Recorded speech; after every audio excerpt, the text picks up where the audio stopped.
Permettez-moi, avant toute chose, de vous adresser en cette nouvelle année mes meilleurs vœux de bonheur, de santé et d'épanouissement personnel. Et pour notre pays, de concorde et de paix. Votre présence est la marque de la reconnaissance que vous témoignez aux soldats de montagne. Sachez qu'ils y sont particulièrement sensibles, ainsi que leurs familles. Leur métier est singulier et unique.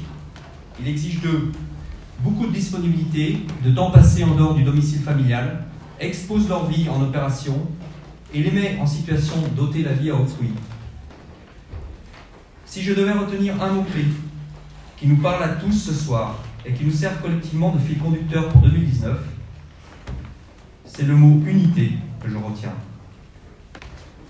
J'ai choisi ce mot parce que l'unité d'action et de sens est un impératif pour nous. C'est un impératif interne, car le collectif est au fondement de la performance au combat. La fraternité d'armes, par le sang versé, et l'esprit de corps constituent le ciment qui permet de surmonter la peur, la souffrance et de décupler les énergies pour dominer l'ennemi. Mais l'unité ne se décrète pas. Elle doit être cultivée inlassablement par ceux qui sont en responsabilité. Cultiver l'unité en interne, c'est d'abord pour moi améliorer les conditions d'exercice du métier et de vie de nos soldats de montagne. Nos pratiques professionnelles, nos règles et nos valeurs sont robustes.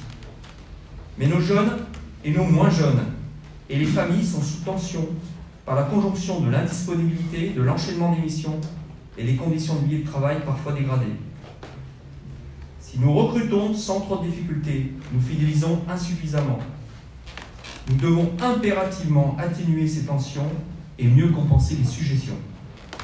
Parmi les mesures et projets que nous avons décidés pour améliorer le quotidien de nos soldats, je citerai la digitalisation de processus internes et de l'information, accessible par chacun via des applications dédiées. Ça n'existe pas pour l'instant, on est très digitalisé à titre privé, très digitalisé en opération, mais pas au quotidien. La création d'une crèche à Vars, et j'incite, j'ai déjà dit aux chefs de corps de Chambéry et d'Annecy, de faire de même. La construction d'une hôtellerie sociale, à Vars également, visant à permettre gratuitement aux parents célibataires d'héberger leurs enfants lorsqu'ils en ont la garde de week-end.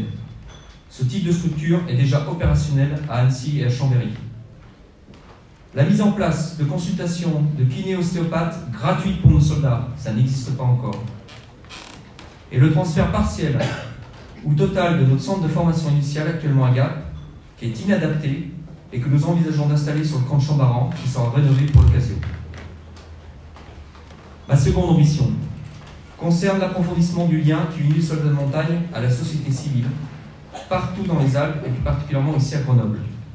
Je me félicite devant vous et je vous remercie une fois encore d'être venus aussi nombreux, mais surtout je vous sais gré de l'aide très concrète que vous, maires, métropole et agglo, conseil départemental et régional, stations de ski, institutions régaliennes, chefs d'entreprise, clubs sportifs, associations, vous nous apportez au quotidien et que vous nous apportez plus particulièrement en 2018 pour l'organisation des 130 ans des Tours de montagne à Grenoble, des Challenges Gentianes à Champs-Rousse et du centenaire de la Grande Guerre à Chambéry.